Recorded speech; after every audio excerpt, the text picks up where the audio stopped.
quiet on set. Right. Get off my set. All right, everybody. I am Mike, and I am back on the mic, and this is 12 Volt Buzz. And in case you're wondering what this is about, there is no meaning of life here. And if you're easily offended, please just scroll down and find something else to watch. This is going to be a couple of guys, and every now and then we're going to have a couple of females, and we're just going to talk about things that happen in the industry of mobile electronics. So, yeah, if you're looking for a purpose, not going to be here. Want to give a shout out to our sponsors today. We have Vernon Signature Audio, and of course I am employed with them, but they don't have to let me use the bay to do this, right? And then secondly, a big shout out to Chimmy's of Lubbock for providing some margarita here. And if you ever in the 806 area, go check them out. Their margaritas are constantly in the top 10 of Texas, and it's almost like a staple. Have a margarita, and if you are a parent of a college student, you want to be there on a game day and having that good time. So thank you to Vernon Signature Audio and Chimmy's. Now, today, our guest is going to be a window tinter. And not every audio shop has a window tinter in there, and vice versa. Not a lot of tint shops have audio people in there. So we're going to bring them out. So ladies, if you feel your temperature rising, it is because his last name is DeFever. This is Carson DeFever.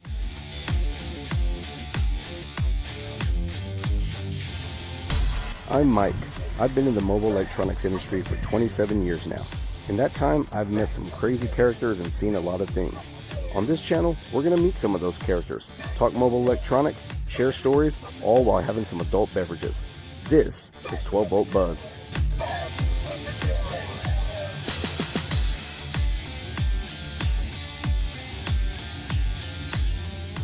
What's going on, brother? What's going on?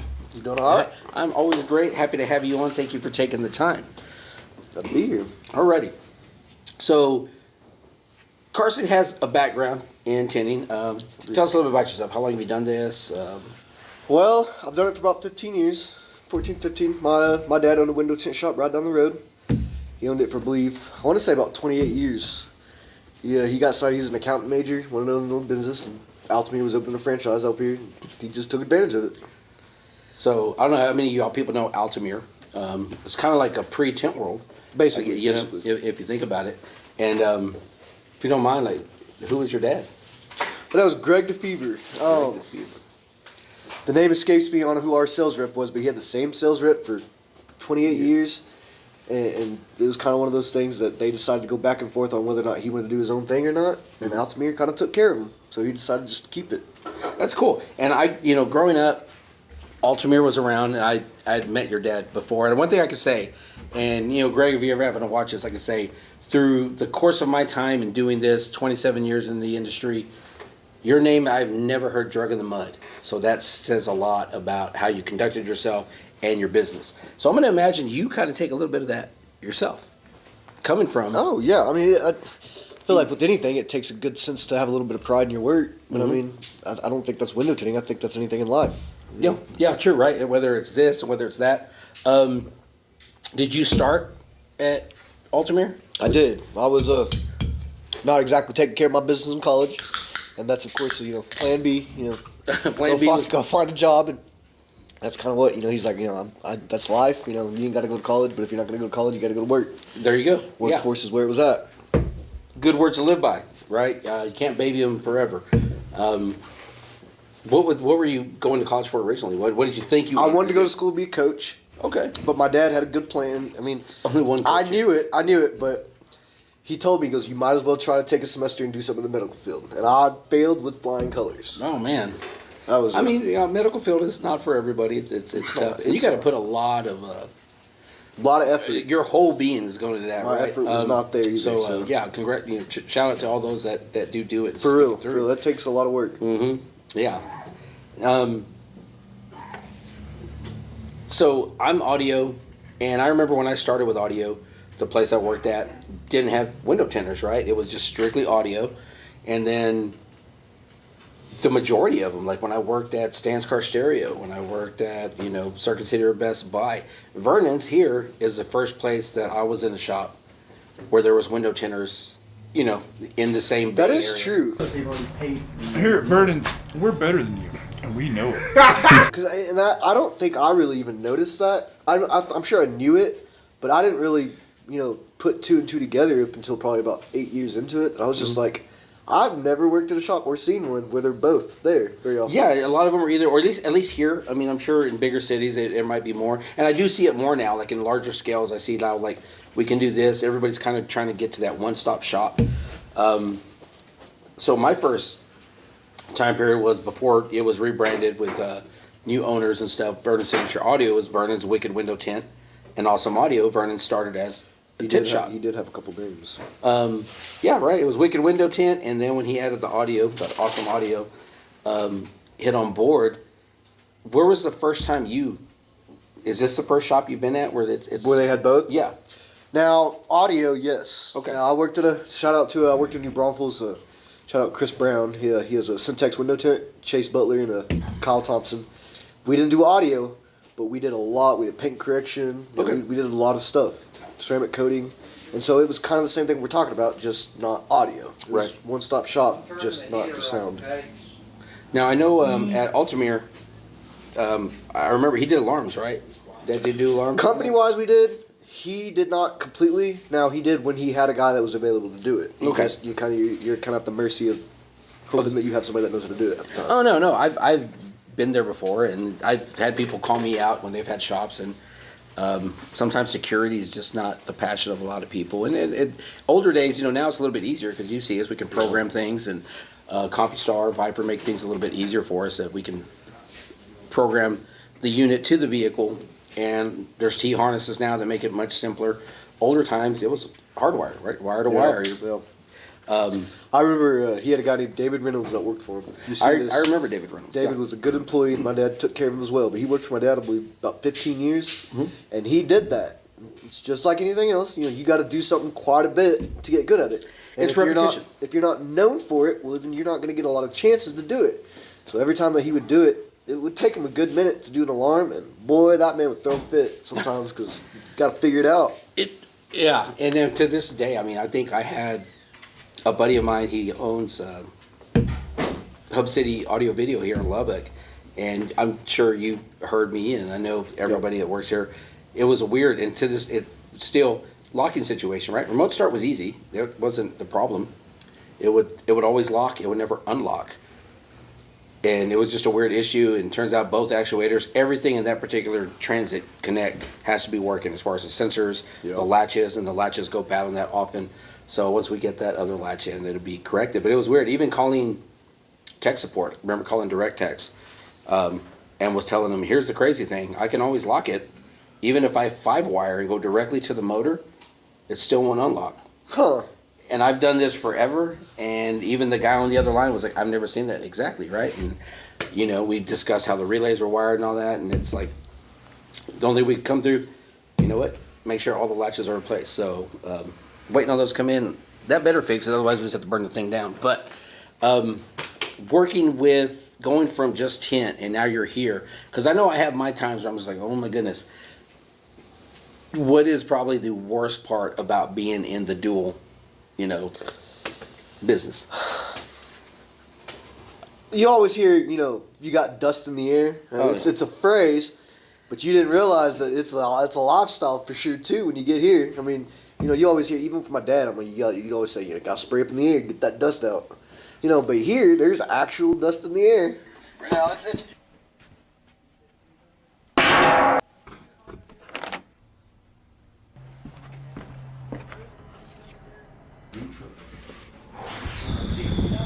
Now it's you're putting it in the air. Number one but being West nonetheless- Texas, we already have a lot of dust, Oh, right? dude, a lot of breathe fields. air half the time. Yeah, that shit.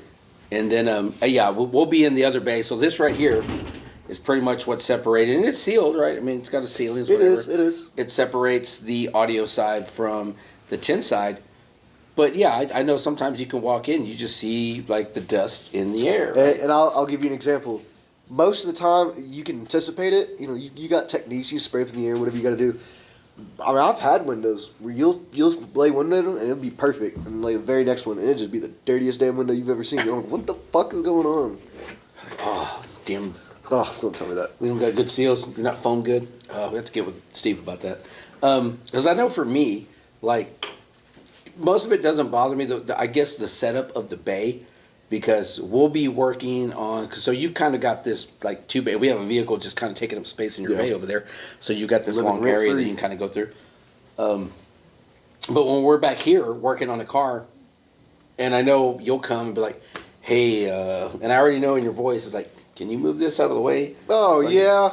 And you hate to do it because there is a love-hate relationship with it because you understand that he's got a job, but you also got to move your car, but you also got to be respectful and give him a little bit of time. And for me, that's always the worst. And it's not a fault of yours, No, right? That's just kind of the but way we it's- are yeah. here, right? It's a small shop, and there's a lot of in and out. Nothing and, that anybody can do about it. It's just kind of something that you got to And work you're around. doing what, 4 to 5 cars a day? About 4 to 6, yeah. 4 to 6, okay, 4 to 6. So there's a lot of in and out, right? Carson's good at what he does is quick. So the funny thing is, it never fails. It's always like right when we get the car fully, Right whenever you when get it's to a fully torn point where apart, you're right? moving. Door panels off. You know, we're in the middle of a remote start, and hey, is there any way you can move this, or how long do you think? Like, I need you to get this out. And you know, it's always one of those ones where give me like 5 minutes, or I'll move it right now. It's easier for me to move it now than. And I do get pride further. myself on that. I try to tell you, like, hey, maybe in 15 minutes you think you can get to a stopping Yeah, point. yeah. I feel like I do a pretty good job at that. But of course, you got do the a good wicked job one there. out there, you know, You got the whipping wicked that one. whip sometimes. Speaking of the wicked one, because I know this happens a lot, right? So we know your dad's Greg, but to a lot of people that come in the shop, they feel Uncle Steve is You know, they feel his touch for sure. you know, they I know they think he's your dad, like all the time. I've had customers be like, "Is that your dad?" I'm like, I don't you disrespect me like that. Right. I was like, is it just one of those things? Are you used to it now? or I'm is kind of used to it. kinda used You to it? honestly kind of laugh. Like, you got to have a heart for it. I mean, it's. Yeah. I'll tell you this. I mean, you say what you want. I mean, the dude kind of wears it pretty good. You know, he's quick with his comebacks just like I am. So Oh yeah. he wears them and he gives it right back too. So So I know I hear the talkings, right? It's kind of like you hear what's going on our side, and we hear what's going on your side. yes, sir. Tinting contest coming up, or did it already come? That already happened. Oh, dang, you I didn't didn't go? even know that we weren't going. I thought about it. It was like, I think it was October, and all of a sudden, or no, I think it was a month ago. This is breaking news. Yeah, because I was yeah. wondering about this. I was just I found this about a week ago, and I was like, you know what? I was like, I'm pretty sure it's supposed to already happen. And I went to go ask them. They're just like, yeah, we just chose not to go. Well, you didn't want to tell me that? Yeah, that's it. So like, But they made a comment. Now, I mean, we still got a whole year to go. That's fine. that's fine. But they said that they would enter me in next year's one, and I You intend to hold them up to that. look forward to that. So in case anybody's wondering what was going on, there was going to be a big tinting contest, right? Where you take your crew, you take your guys out there, and you just have best of the best go Take against their each other. money. It's almost like the Kumite, right, from Bloodsport, but with Yeah, razor blades yeah. and window film. Yeah. Front door open. And we were looking forward to, because if anybody's ever seen Varsity Blues, You got a bad attitude and you don't listen. and we both, I mean, one thing with me and Carson, Just we, back and forth. back and forth. Varsity Blues is like for the rest of my life, I would never be able to watch Varsity Blues Without and just not- a yeah. little 12-year-old giggle, bro. Yeah, just thinking about dumb stuff we say in the Bay. But once I knew that they were calling, you know, people thought you were Steve's son. There's that part in Varsity Blues where he's like, "You think you're better than my boy?" Think you better than my boy? How about you, Johnny? Do you think you're better than my boy? Well, hell, it ain't multiple choice. Yeah. So we wanted to have Steve with a shirt saying, "Do you think you're better than my boy?" And Carson would just have a shirt saying, "The I'll boy." wear it. You know, I'll wear it. And that's the thing. We knew he would wear it I'll wear it. and just walk around the Not too good for anything. yeah, buddy. or walk around the competition with Steve with that shirt and Carson right behind. And the best part would be is if we could got Steve to say, "What's hell? It ain't multiple choice, son." Hell, right? I'm saying it ain't hard. But damn, so that already happened. Didn't happen. Well, I found that out about a week I was ago. wondering. I wondered that myself because I was thinking like I knew it was coming up, but I didn't know exactly when. I was just looking heard forward about to that too. Yeah, I bet you were. Just out of curiosity, there's a lot of great tenders out there. How confident are you in your work? Front door open.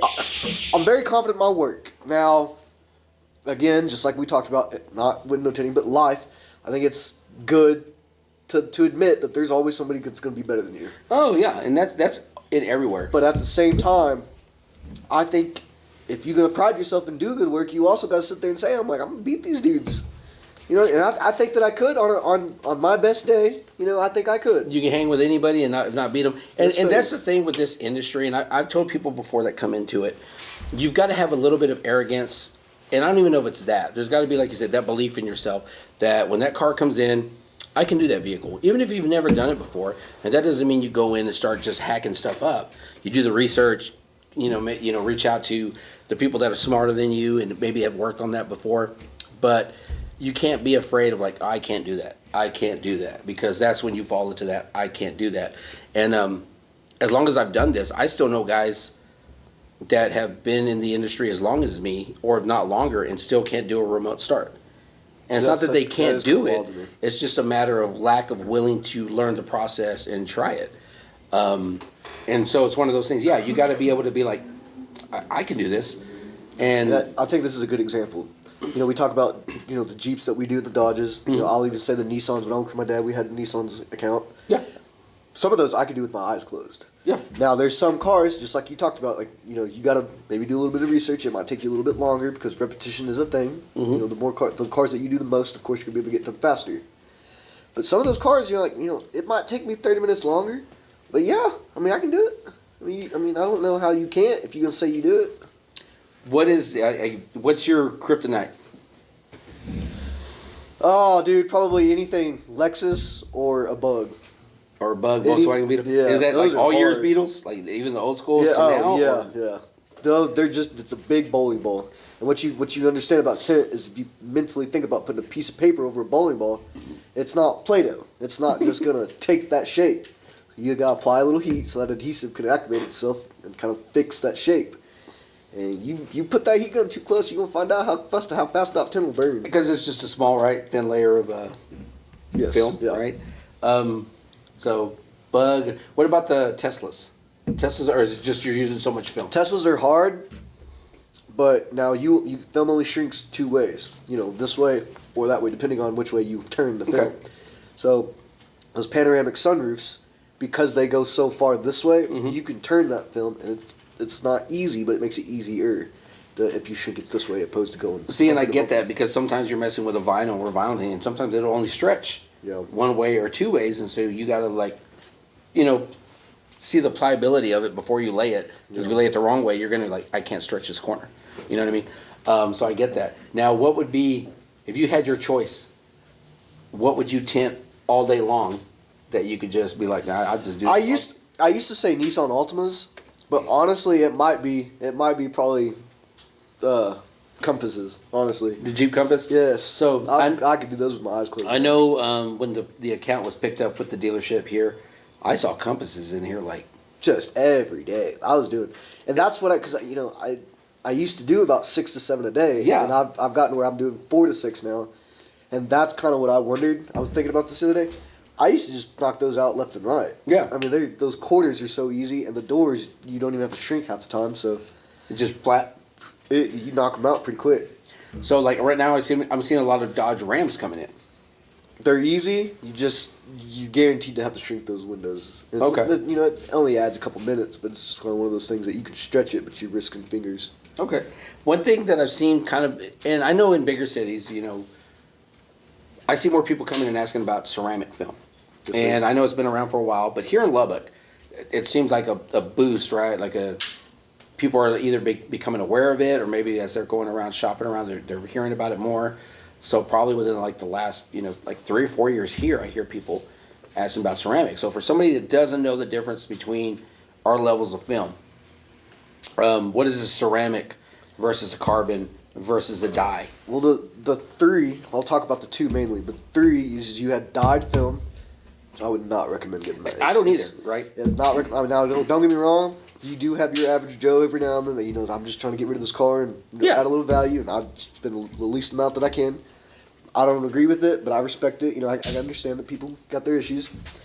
But the two that we carry are carbon and ceramic.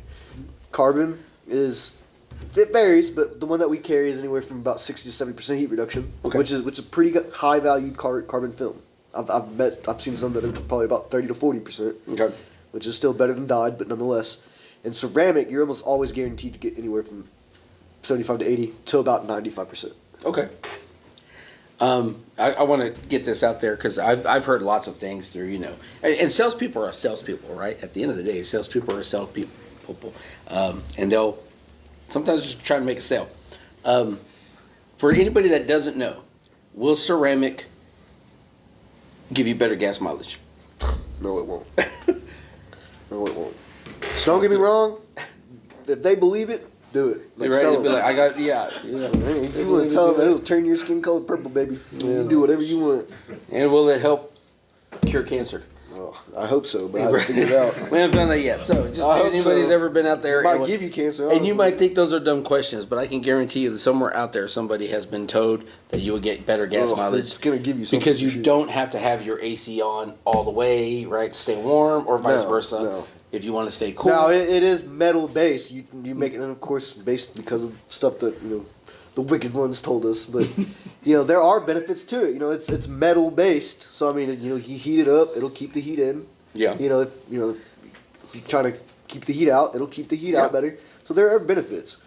You still gotta put gas in your car. It ain't gonna help. Right. It's just one of those. Say, make a wish foundation foundation. because like I said, I've heard a few things. Now, on Shades of Film, like I remember, I always thought Limo was the darkest film. Apparently, there's a 3%. I've known that there always was, See, but until I I didn't worked know here, I've never seen it. You never Now, seen it? every tint shop is always going to carry your legal amount, whether they choose to carry 25, 30, or 35%. And that's here in Texas, right? Yes, It's going to the vary. legal limit for Texas.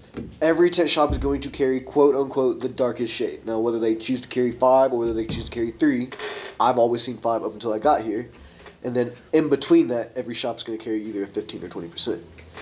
But yeah, he's got all 17 different shades of film out here. I was pretty impressed with it, honestly.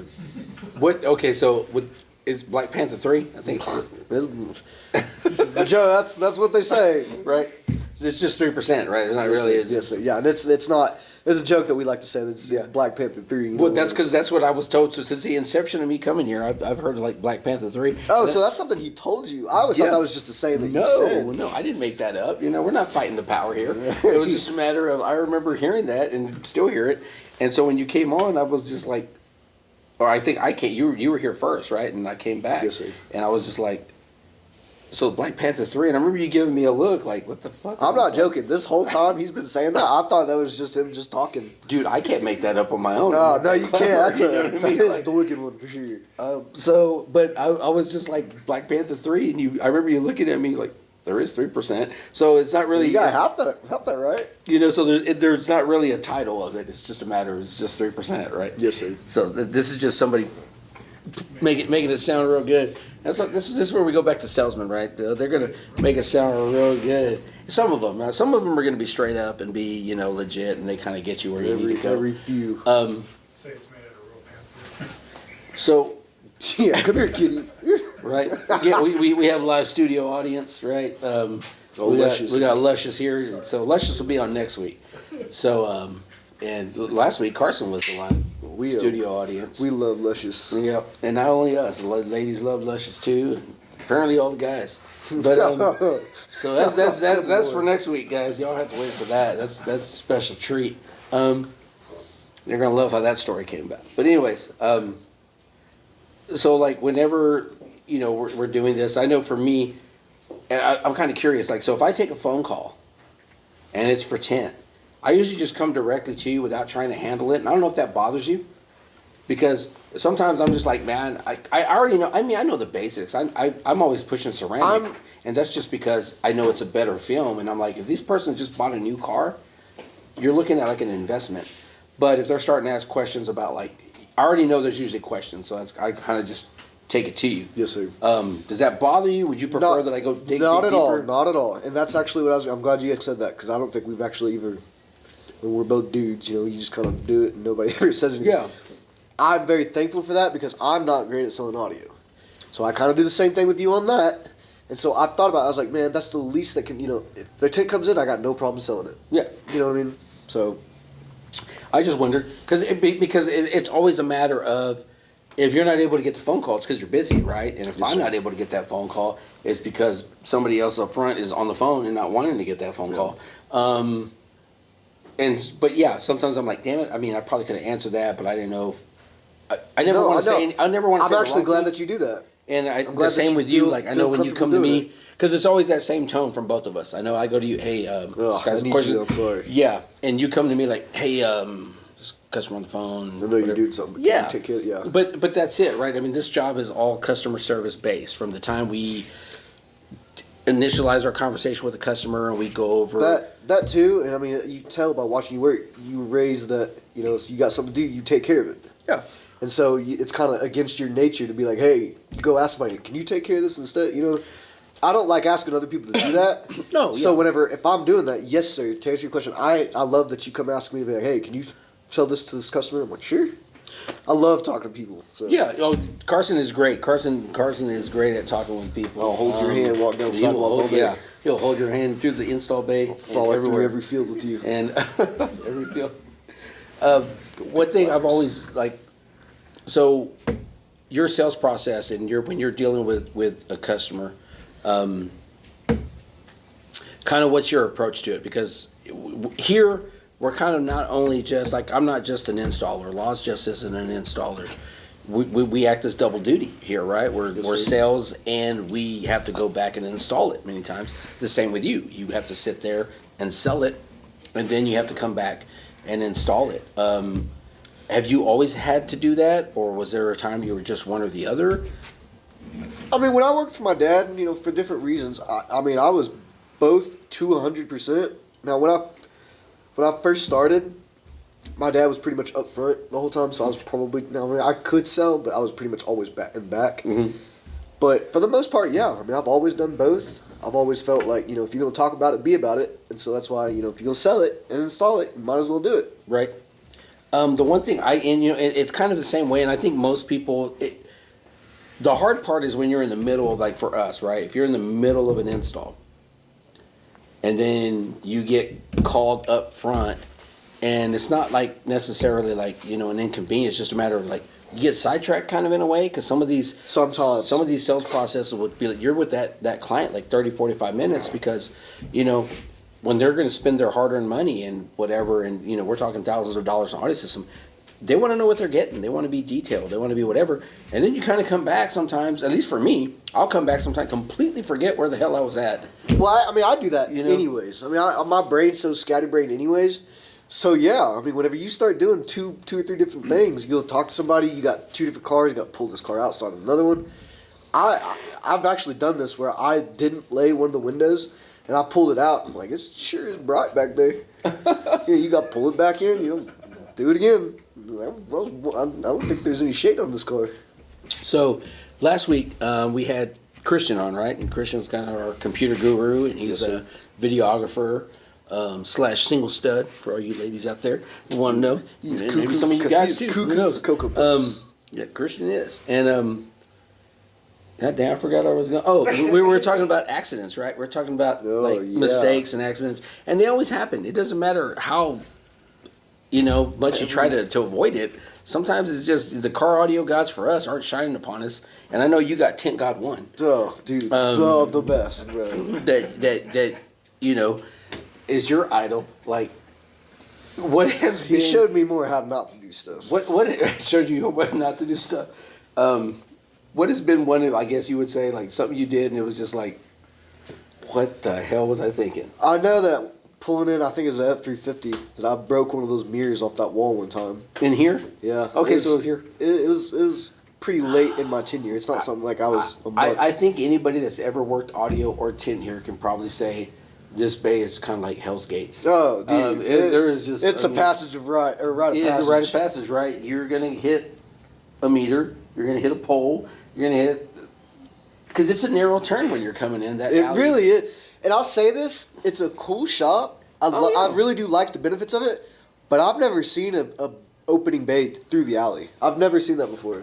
And this one is so weird because the alley is so small and the really dumpster's is. right there and the building's right there. And so when you're pulling in a big old dually, You're taught that it is true, but your brain plays tricks on you. You're taught that if you drive straight, you're not going to hit anything. And that's true. But that, man, no, here you got to bob and weave, right? Because the dumpster's like over here, meter's right here, and if you're in a big dually, going straight. You're just rubbing both sides. I told Megan one day. I told her I was like, it's like Mario Kart driving the Rainbow Road on that thing. Right? Yeah. It was like, don't fall off. So for me, like I remember starting, and I've been lucky lately. I haven't really had. There's some wood over here. I haven't really had any issues. But like when I first got in the industry, and it was probably like 2 months in, I was working on a Buick Roadmaster, and I remember. Oh yeah. You know, big, you know, Those are right? nice, big old boat, but smooth ride. Those are fun to doing work an on. amp install in there, and I was looking trying to get through the firewall, and I couldn't. There wasn't a grommet I could go through, and I'm gonna have to drill, right? So looking around, and Hogan was pretty much the only guy that was willing to like actually be cool with me, and you know, trying to put me in the right direction. I was like, hey, have you ever done one of these? Like, have you ever gone through the firewall? And thinking about it now, and even thinking about it a little bit afterwards, he was like, oh yeah, my grandma's got one. I know where to go. Now I'm thinking, like, you put a system in your grandma's car, right? You know? Grandma goes hard. He sits there and he grabs a black marker and he draws a circle, right? He goes, just go right through there. And I'm like, okay, cool. And you know what, Hogan? I'm going to tag you in a Facebook post or whatever, and I need to ask you, but I don't know if he was just fucking with me to see if I was going to do it or if he really thought. That's true? Yeah. He was right. Yeah. And no, I went through, right? And boom, I hit something. And I was like, hey, Hogan. He was like, what? I was like, I'm hitting something. He was like, it's double layer metal. Just keep going. So I keep going, and I pierce, and then I just hear air. Psst. Oh, no. And I was like, I already know, yeah. that's a fucking brake booster. God damn it. You know, just to be sure, right? I want to start the car and hit the brakes, and I'm not stopping. So I remember going over there, and Hogan looks right at me. He was like, I don't think that was there in my grandma's car. But, you know, my God. Models changed. so, you know, $480-something later, whatever it costs to replace a brake booster, you're just kind of like, lesson was learned, right? And I just, whether his grandma's car was different than the one I was working on, or whether he was just messing with me that day to see if I would do it, I learned, no, you've just got to kind of double check, triple check before you do that, because there are mistakes that happen in this industry. They're never fun when they do, especially when you're the one that does them. But it's always about, you know, accountability.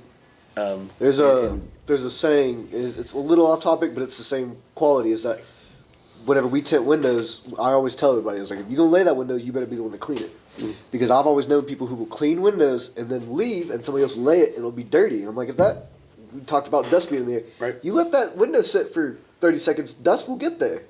You lay that window, somebody will get mad at you for being dirty, even though it's not your fault. You laid it, you need to clean it. You're going to have to clean it right before you do it. So you're talking about accountability, and you're saying, like, hey, if you're going to do it, you got to be the one to take, like, prep it. Yeah. And then there's always those weird, like, sometimes there's just mishaps. And I remember one time. There is. I was doing an alarm for a guy, and it was just a Ford Ranger. And the gentleman was like, I want to make sure that it goes off when you hit my glass. And I was like, well, you would probably be better off getting a glass break sensor, right? Yeah. For that, so it can pick up that hybrid. He's like, no, I mean, I want to. And he was there, like, picking up his vehicle at the time, and I already, like, tested it a few times, and I guess it has to happen when the customer's there. I'm on this side of the Ford Ranger, and he's on that side of the Ford Ranger, and, you know, it was like, and it works when you hit my glass, Yeah. and I just went and just crack. Just spiral webs the way to him, and I'm like, oh, you split the roads for sure. yeah, I literally tested it like before he got there, right? And I'm like, what the hell? And he looks right at me like, dude, you cracked my windshield. I was like, dude, you saw how hard I just went like that. And then it became like, you wanted me to test the windshield, right? So we had to call the glass guy out, and it turned out there was a rock chip. You're like, so you know when you got a windshield, you got Started that black, spidering. you got that black frame, right? That little, whatever y'all call it. I'm not sure. Call it slate. The slate. So there was a rock chip there. I didn't see it. So when I hit it just right. And it spidered. And of course it became that, okay, I hit it, but you wanted me to hit it. Sure. You know what I mean? I mean, I can't help. You're supposed to. I mean, Right. It's got a job to do. You want to make sure that it's You going were to do the there job. looking at me do it. I was like, he wanted me to pay for the whole windshield. I remember I was like, no, because you wanted me to hit it. We decided on going half and half on it.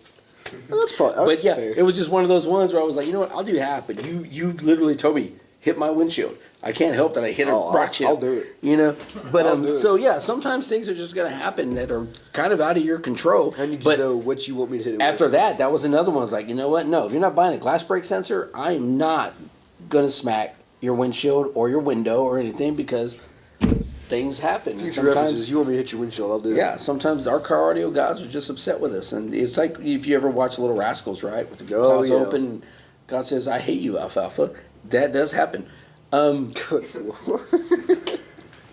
Happens more times than you would think. So in window tinting, this is kind of one of those things, and I kind of wanted to touch on it with you because I have seen this since the beginning of time coming in, and if you're a window tinter out there and you get offended by it, oh well. I'll tell you.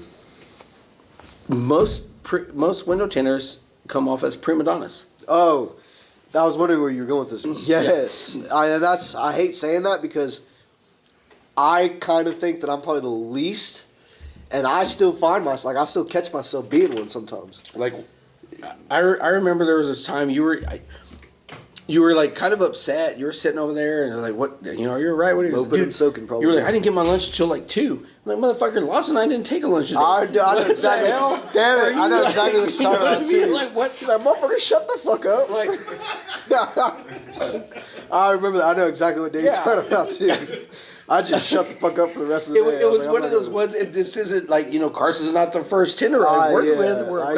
Because it's like, damn it. So it was crazy. Is this one door right here separates central heat and air from a heater that might blow up at any given day if you turn it on, right? I love the risk. But yeah, it's one of those ones that you can shut this door, and this will stay cool in the summer because you got central heat and air and it stays warm.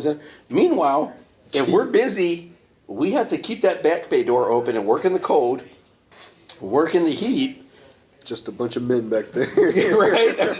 And it's one of those ones where I've always been like, I mean, is it just because, like, I guess standard practice, it's not always a tint shop with the part of it, because just part of it gets a bad rap. Part of it is the fact that you have to conceal the elements for what you do. And then as you do that, might as well do this. Might as well put an AC in. Might as well. The other half of that is the luxury that people don't talk about. Is half the time I don't even have it on. The wicked one comes back here and starts turning stuff on. I'm like, I'm the man of the people. According to the man of the people. Call me Ariel. I'm trying to be where the people are. Right. I mean, according to the wicked one, we're not supposed to have any doors open or closed anymore. I'm going to open them all. He had a $1,000 bill the other day.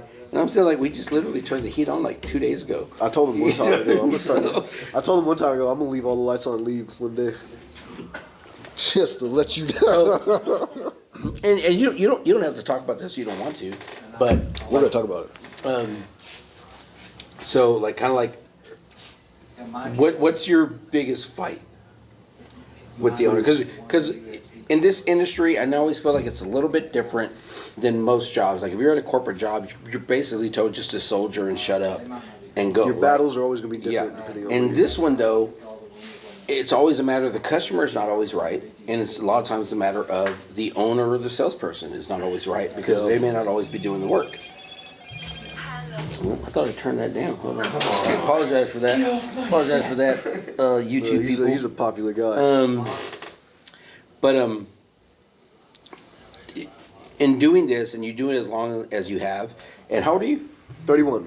And you've done this 15 years, right? So you pretty much half your life, and.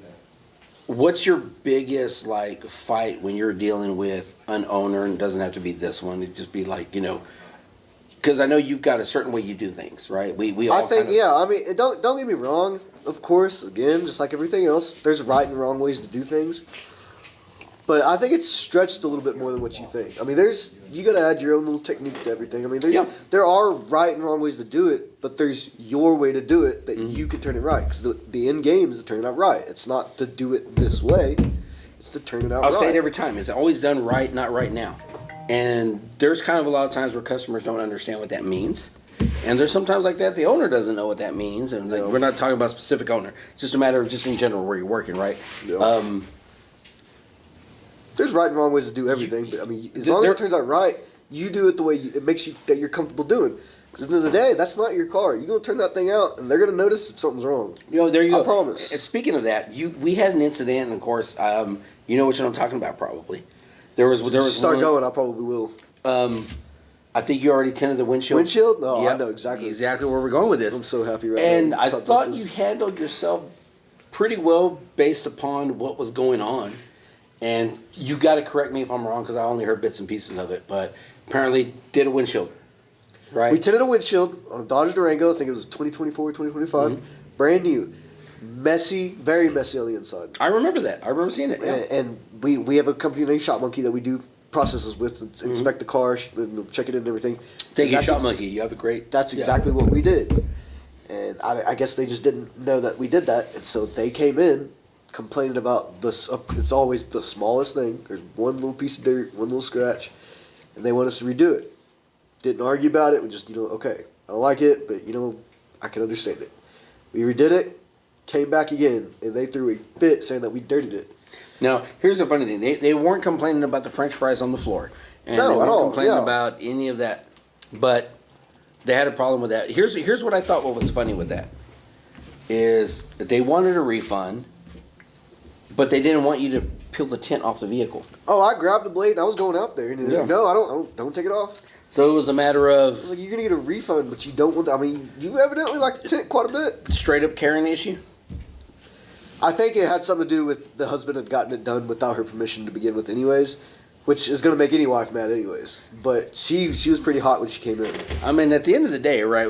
Guys want to think that we run it, but if you got a woman in your life, you don't run anything. You might be the boss, but you are not the CEO. It really is one of those things. I can do whatever I want as long as she says I can. I can do whatever I want Yeah. with permission. But no, it's one of those things, and it's always like the same with audio, and that was probably like one of the first times I saw it in Tint, where it was like I already knew it was like you're trying to get something for nothing because you want a refund, but you do not can want the pick tint it out removed. pretty quick most of the time. It's like you do not want the tint removed. If you're not happy with the service and you want to go somewhere else, then let us undo what we did that you don't like. Here's your refund. You go about your business. But no, they were like, no, you leave the tint. Give me money back. They gave a refund, and I didn't agree with it, but the truth is No, I mean, as long as it's taken care of, that's really the only thing that matters. Yeah. If I ever have my business one day, I'll get to make that decision. Right, It's no. not my business. So No, it's not my decision. it's different with owners and with us because we're looking at it as, and it's hard not to. Sometimes you take it personal, right? Because they're like, oh, you did a good job, and I've had that, I just know the pride that I take in my work. Yeah. Is this something? Have you ever even thought about, other than being a coach, since you've done this, doing anything different? I've thought about going to trade school before. What would you be trading? I don't know. I really don't. I've never really thought about it. It's really kind of something that he's always just talked to me about doing. But the truth is I've always told myself that if I can ever get good enough where I don't have to feel like I'm working, and that's what I feel. We talked about it earlier. I feel like I can close my eyes and tint half these cars. Yeah. And it's a luxury that in any line of work, doesn't matter what you do. Yeah. If you can do it without having to think, that's nice because there's a lot of people out there that work harder than you. What I mean? It's like amp installs are like second nature, right? I don't even think about it. It's one of those ones where, and I think it's almost like if you ever drive yourself home and you're like, you don't remember taking any of the turns, right? You're just there. There's a lot of people, and I think everybody kind of forgets this, but there's a lot of people out there in the world that work harder than you. Like, you know what I mean? Oh, no, yeah. And so when you find a job that you get good at and you can have the luxury of doing without having to feel like you're just putting in effort all the time, that's a luxury that a lot of people don't have. And that's kind of one of the differences, and I don't know if it's just Lubbock, and I've always felt like Lubbock's a different monster. And so next week when I have Laws on, right, he's from an oil change background. But we have lots of restaurants, right? But there was a time period where Lubbock alone, and you look at its comparison to Amarillo, and there's not that big of a difference. Amarillo had like 3 audio shops. Lubbock had like 13 Car Toys, or 14. I think, is one of them. They had Tunes and Tint. They had Driver's Den. This is back then. We had like 13, 14, and they were running solid. Oh. We're talking like everybody was Busy. making I know, money. Yeah. Lubbock's got, I believe, about 275,000 people. And that's a lot of car audio shops because nothing in Lubbock is more than 15 miles apart. Oh, Or yeah. 15 minutes, right? Yeah, You can go from pretty much West 19th to East 19th. Especially with the Marcia Sharp and the Loop. I mean, you connected within to 15 everything. minutes, and everything was so centralized but we had two Stance Car Stereos, two MGM Electronics, Best Buy, Circuit City Road Shop, Electronic Super Center, and Fuller Electronics. They were all there, and everybody was thriving. Everybody was making money. And I remember going to other places thinking, like, you only got three? And some of them were struggling. Yeah. So it's always been a weird... It always kind of was something I thought about too. I forget the term. Gross, I think, but... The amount of restaurants per person. Oh, per capita? Per capita? Yeah. I think we were number one in the country for like 10 years. Yeah, and restaurants are popping up. How many people are here? Mm-hmm. And it, you know, I don't know how people don't think about it, but the truth is it's hard not to notice how many, like, there's just a ton of restaurants. Yeah. And on what you talk about the tent shops, there's a ton. There is. You wonder why. I mean, I don't know if they thrive as well as they used to, because you are right. Back, 15 years ago, they had a lot, and they were thriving. They were doing good. I don't think that all of them thrive like that anymore. I think you've got probably about 4 to 5 maybe that do very well. What do you think of pop-up tent shops? And I'm pretty sure you know what I'm talking about. It's like somebody would come in. Let's just say somebody came in and worked for 6 months, but I know how to tent. Talking about employees, you're talking about the shop itself. Talking about whether it be an employee or so. When I think of a pop-up shop, it's somebody that's pretty much kind of doing it out of their garage, or they're doing it kind of out of like a little warehouse storage facility or whatever, which there's nothing wrong with that. But a lot of times it'll be somebody that comes into what I would call an established environment. So say something like this. Yep.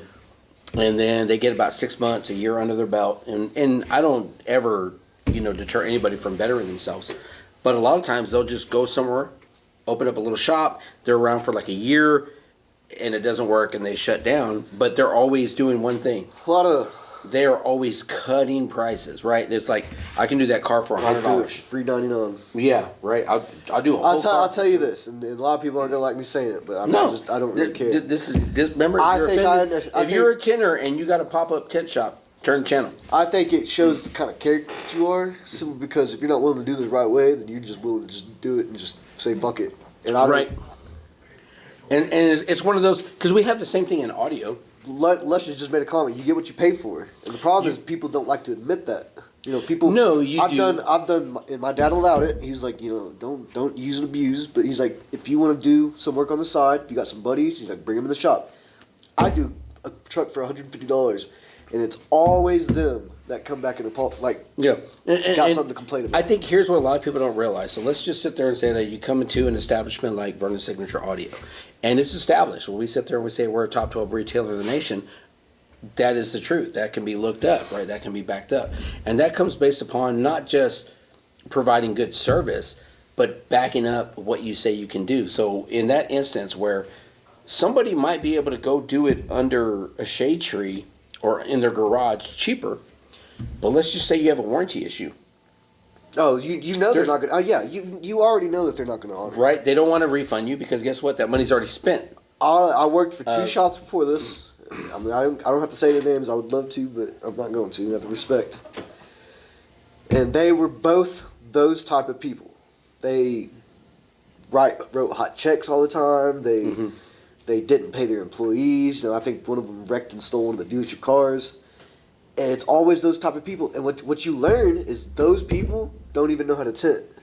No. Those are the ones that they just want to open a shop just to try to get that workhorse to come in. Yeah, and so and I see it a lot of times. I'll see the posts on Facebook. I'm sure you see them on too, where like somebody's offering window tent, full car, $200. And the question you got to ask yourself is, number one, what kind of tent are they using? Yeah. Number two, we have a plotter, right? We do. And I will say this, I take a lot...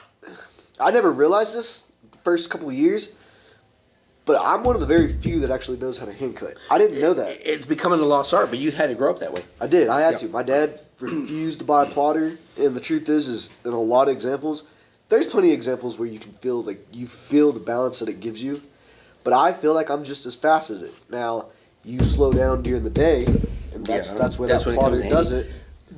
But... So let's look at it. Really helps. Let's look at it this way. So, in order for that plotter software, that costs money. Yes, it does. Right? It does cost money. So, and if you don't know what a plotter is, it's a machine that will allow it will cut your patterns out for you. Yeah, right. You can enter the vehicle information in, and it's in there. It's going to give you a nice clean cut every time. Because what we were talking about earlier in the old days, it was hand cut. You had to have one hell of a steady hand to cut. My dad, I remember that he'd tear off a 15-inch piece of film, and he goes, I want to see 1,000 cuts. No, not in one day. You know, you do it over. Yeah. But he's like, yeah. He's like, you just get good at making a straight line. Yeah, because you don't always have it there. Because you have to. I mean, even with the plotter, you got to learn that. There's going to be a lot of times that, you know, whether the plotter's blade kind of messes something up, whether it's something slips, whether you might mess the pattern up and you try to save it, so you raise it up, cut that seam a little bit better. You're always going to have to cut something. The plotter here went out, and it was out for what, like 2 months before we get the right Right parts about. Right?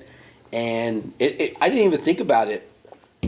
And then I realized, like, wait a minute, Carson's hand cutting everything. Didn't miss a beat. Yeah, no, it didn't miss a beat. The same amount of cars are still getting out. And this is kind of where, if you're going to be new to the industry, and if you're going to be, whether it be tint or whether it be audio, because we deal with the same things. Like, you know, CAD is CAD, and there's laser printers and everything that can create everything you need to create now. And it makes it easier for you. But what happens when that tool goes down? Right? You better buckle up most of the time. But If you don't know how to analog, and what analog means, like, so we have lasers and we have printers, and they can make us a speaker pod, and they can make us whatever we need. But if that breaks, I can't call the customer and say, hey, our laser went down. Sorry, buddy. It's going to take 3 months to get it back, so I'm not going to be able to finish your car for 3 months. Those bills are going to come whether you like it or not. Yeah. So you know what's going to happen? I'm going to get on the router table, and we're going to make whatever we need to, and we're going to go and do what we need to do, right? That's just reality. And that's life. That's not a good or bad thing. So if it's something you want to break into, and you know you're thinking you want to get in the industry, and I think regardless, because for me, I always, when people think, oh, audio's easy, you just run some wires, and we talked about conversation you've got earlier. that customer that comes in every now and then. And the same with, oh, tinting, you just do this and that. I don't know how to tint. And it's crazy. As long as I've been in the industry, and I've worked here with Vernon's, multiple times, never learned how to tint, because you know what? I don't have the patience for that. But I have the patience for give me 100 wires. I'm glad you said that, because it really is wild. I don't even know. I talk about it, but I don't actually understand how it is. But I am not OCD, and I am not patient. And those are two things that you have to be in order to tint. I just kind of had to force myself to get good at the art. Well, I think a lot of it comes from your background, right? You grew up. You're one of those guys that you can literally say. You always hear like, "Oh, he grew up in the industry." I did. You grew up. I remember. I have a twin brother. Love you, Cody. But I remember being a twin brother. Whenever my dad, I can't remember his name. It's gonna bother me till midnight tonight. But I remember that my dad had welded a frame together that he, for advertisement, to put TVs and stuff for customers to watch movies on. Okay. I remember being a 5-year-old kid going up there and watching movie after movie, and I mean, it's just one of those things that, I mean, you see it all the time. I remember sleeping bays at 5 years, 6, 7 years old. I remember going up on a Saturday. My dad didn't make me work yet. I mean, he was allowing me to be a kid. Yeah. But I remember being up there from 5 all the way to how old I am now. I mean, it's just kind of one of those things. Good times. But yeah, if you're going to be young and you want to get in this,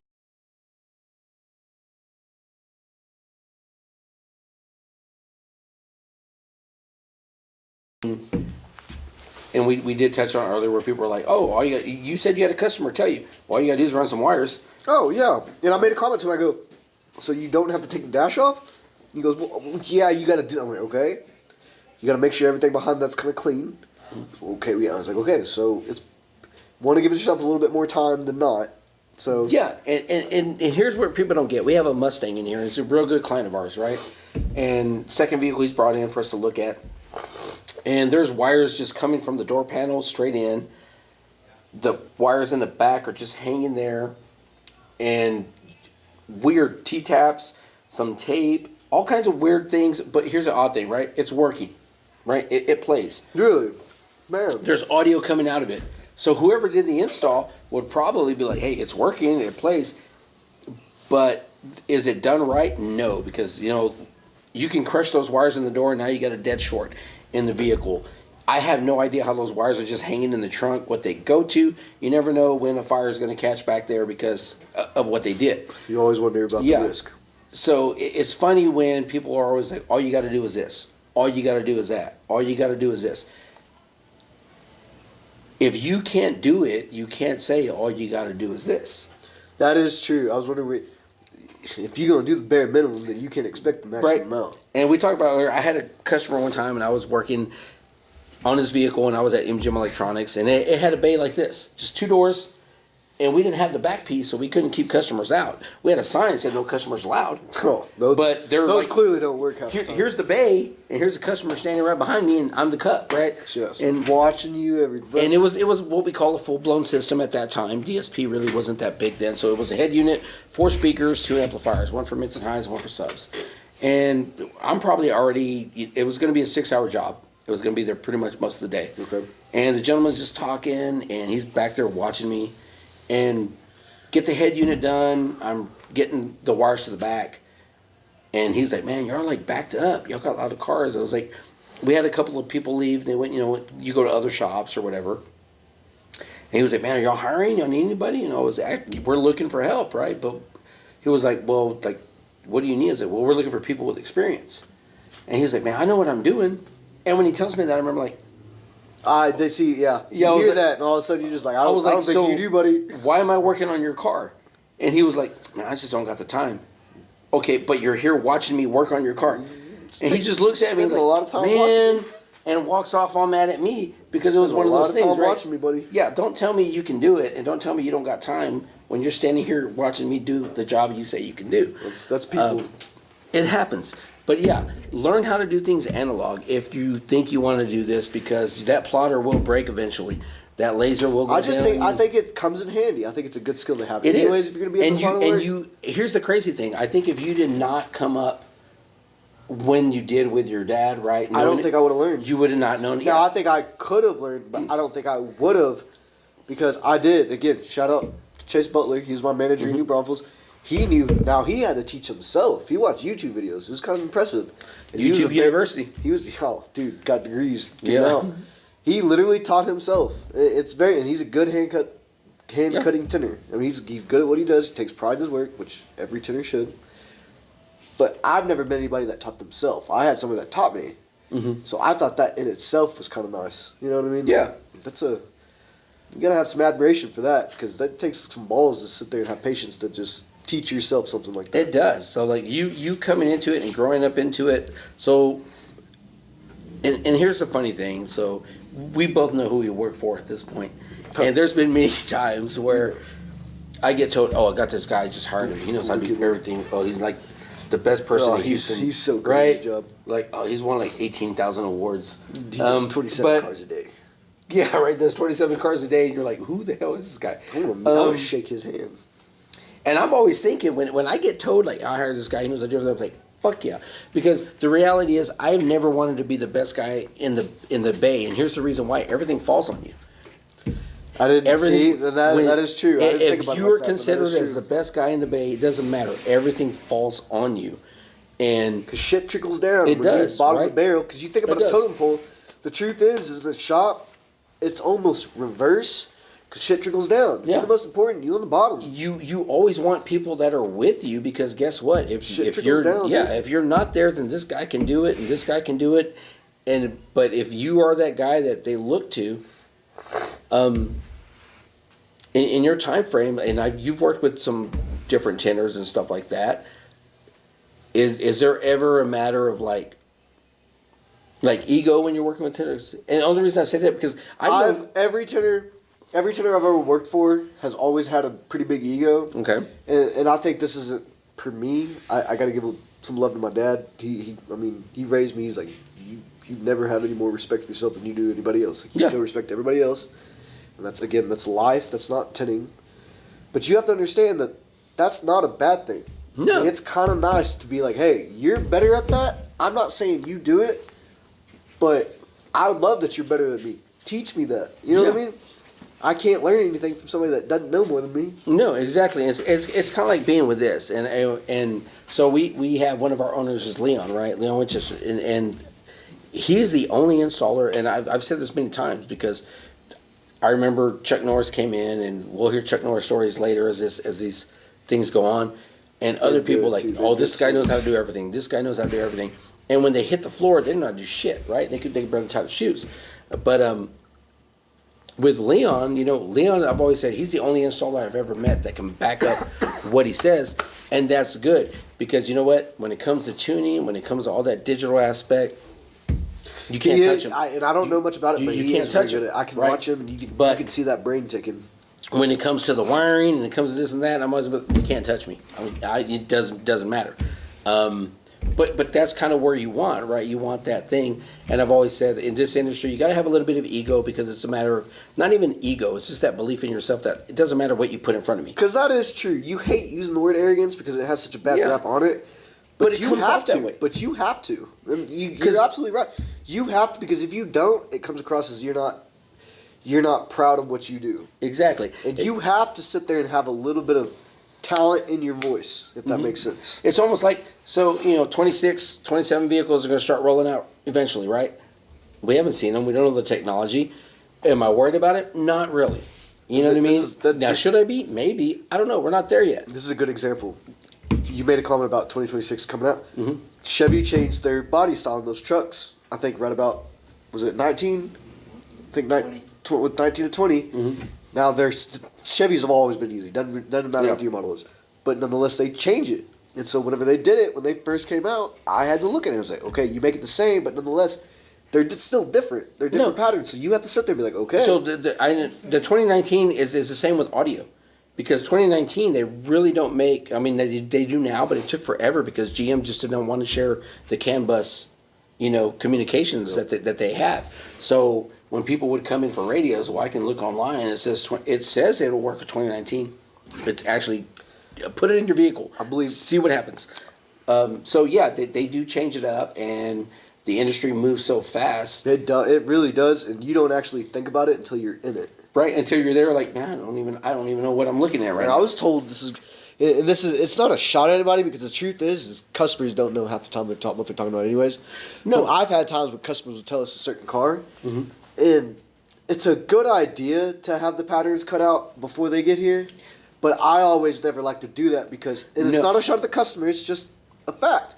That car will get here, and if it's 1 year model off, it might be a whole It different. might be different. Yeah. And you say that, and you know what? And this is one thing, and I remember working at Circuit City, and the salespeople would sell stuff, and we had a little screen that we could see what was coming in, and a lot of times they would like to pre-wire harnesses. Yep. And you know how many times that car would come in, and it was not Got to take the one of the out. vehicle Write it that down. it was meant to be, right? And you're like, so there was a lot of waste of time on pre-doing stuff that it was not even the right vehicle, because a lot of times the customer doesn't really... And they just want to get their stuff done. And if you ask them, a lot of times they don't know. And it's kind of weird to us because we're car people. We see it every day. You can look at the tail lights. You'll be like, oh, that's a 2025. That's, whatever. Or 2022. My brother's old, probably even more than that. I'm like that really bad. My brother's even worse. It's almost scary. Yeah. And some people are like, I think it's a 2013. Like, sometimes they just don't know, right? And to us, it may be weird. Like, how do you not know what the How hell do you you not drive? know? Yeah. But I look at year models and be like, some that's people- got to be within 3 range. Like Some right people are there. just getting in their car and driving. They don't care, right? They're like, I'm just trying to go make. yeah, a I'm just check. going point A to point B. I need this in my car. I think this is what I have. So if you take that time, pre-cut a pattern, and they come in and it's you just not only did you waste film, You always, wasted time, right? you always give our boss a little bit of crap whenever he gets mad about stuff. But the truth is he paid for that film. I'd No, be pissed yeah. too if he you paid cut for all that film. shit out and it's the wrong year model. I'd be So- pissed too. I see you're about done, right? Oh yes, sir. I'm about done. So you talk about wasting film. I'm going to tell a story about Tint God 1. I'm not going to give any names, but Oh. and if I you're, will. if you're new to this is the way it goes. Once the conversation is done, we're just going to go tell a story about something that has actually happened in the industry, at least that I've been a part of. So Tint God 1. He actually not a man, the man. the man, he created shrinking on window tinting. And I mean, I guess Laws already know. there's no way to back this up. But can you do me a favor and just explain what shrinking is for the person when you're shrinking window tint? So we made a comment earlier about if you think about putting a piece of paper over a bowling ball, it's not Play-Doh. It's not just going to take that shape. You got to apply heat, that adhesive. Whenever you take that release off. Yeah. film is 2 layers. It's 1 layer, but it's on another layer of we call it a release. Okay. You know, you peel it off, and it's basically like a glorified sticker. Okay. Now you will crease the piss out of it if you try to some windows you can stretch. Mm-hmm. We talk about putting it on Beetle, you'll crease it every time if you don't shrink it, and so you have to apply a little bit of heat to make that film take its shape. And the way that they make it, I call it pushing patterns to the straight edge. Okay. You have straight edges basically 24 inch, 40 inch. That straight edge tells you which way you can shrink it. Okay. You shrink it to the straight edge. So if you don't do that, it's not going to take that shape. And we both know you can only apply so much heat to a glass. Doesn't matter if it's a windshield, it doesn't matter if it's back glass, it doesn't matter if it's a quarter window. You can only apply so much heat. So if you don't shrink it, you're guaranteed to add too much heat. So I mean, you have 1 of 2 options: break that glass or do it the right way. Right. So basically, we're applying heat to pretty much make the mold of that back Yes, sir. glass. Yes, sir. Whatever we're doing. So apparently, we had a gentleman that we've all worked with, and you know what? I'm going to actually try to get him on. And if you don't, I will. If I can get him on, we're going to talk about this. No, right? He's coming on. He's coming on. Don't you? You know, worry we about may not do it here. I'm going to try to get him on, but I'll do that. I'll do it at the house just to get him on, so we can talk about this. it. But Drop a pin. I'll be there. he invented shrinking. Apparently, pick him up. I know I'm not the only person who have heard it. Germany, though. And He's been selling business. the Luscious over there used to be son-in-law to Tint got one, but I remember one time. And the reason I thought about it is because you said wasting film. Oh, it's not going to work. Too. So there was a Camaro back here, big old hatchback one time, and he had to put like a. I'm going to see if I know. What He was going to put tint on the back of it or whatever, and he pulled it outside for some reason, and it was a little bit windy that day. And I remember, like, you think of like a 2000. Oh, I know those yeah, curved. Yes, sir. Right. That's a lot of film. And I Those remember are him not cutting easy. it, and it was in the back, and he went to go lay it, and it's like, damn it, I need some tape to hold it there, right? I thought he was going to let the sun shrink it, because that's how he invented shrinking, was with the sun, right? He went to lunch. He put the sun. He went to lunch one day, came back, and it was shrunk. So he comes inside, and when he comes inside to get the tape, the wind blew the fucking tint off. Out in the alley, and it's all dirty now, right? Well, that still works. It still You know? So he comes and cuts another big fucking piece of film off.